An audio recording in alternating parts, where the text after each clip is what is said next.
আজ বিদায়ের দিনে 5ই আগস্টের কথা স্মরণ করে আপনাদের কিছু কথা বলবো। কি মহা মুক্তির দিন ছিল সেদিনটি, সে কি আনন্দের দিন। বাংলাদেশিরা দেশে বিদেশে যে যেখানে ছিল আনন্দে চোখের পানি ফেলেছিল।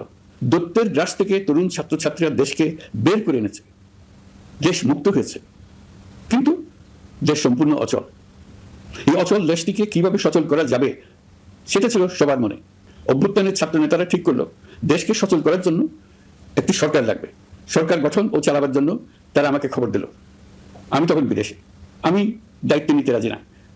তারা জাতির প্রতি কর্তব্য পালনের কথা বলে আমাকে রাজি করালো।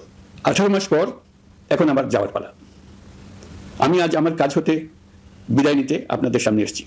আমাদের প্রথম কাজ ছিল দেশকে সচল করা। এটি ছিল সবচেয়ে কঠিন কাজ। যারা দেশকে লুটে পুটে খেত তারাই দেশের এই যন্ত্র চালাতো। তাদের একান্ত অনুগত লোকজন নিয়ে অভ্যুত্থানের সঙ্গে সঙ্গে সবাই পালিয়ে গেছে। বড় কর্তা পালিয়েছে, মাঝারি কর্তা পালিয়েছে, অন্যরা ভোল পালিয়েছে অথবা আত্মগোপনে চলে গেছে।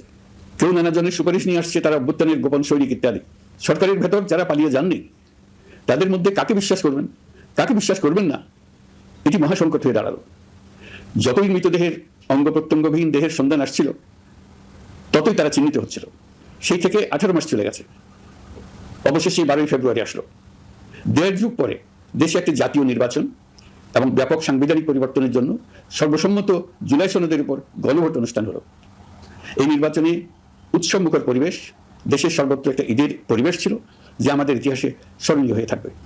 এই প্রতিদ্বন্দ্বিতামূলক নির্বাচনে যারা জয়ী হয়েছেন তাদের আমি অভিনন্দন জানাচ্ছি।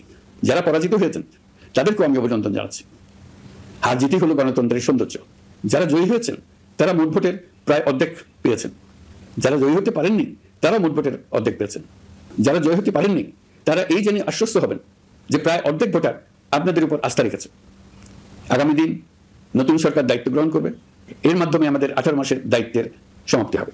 24শে জুলাই মাসে বাংলাদেশের মানুষ এক অভূতপূর্ব অভ্যুত্থানের মধ্য দিয়ে তাদের মুক্তি, আকাঙ্ক্ষা ও মর্যাদা দাবি উচ্চারণ করেছিল।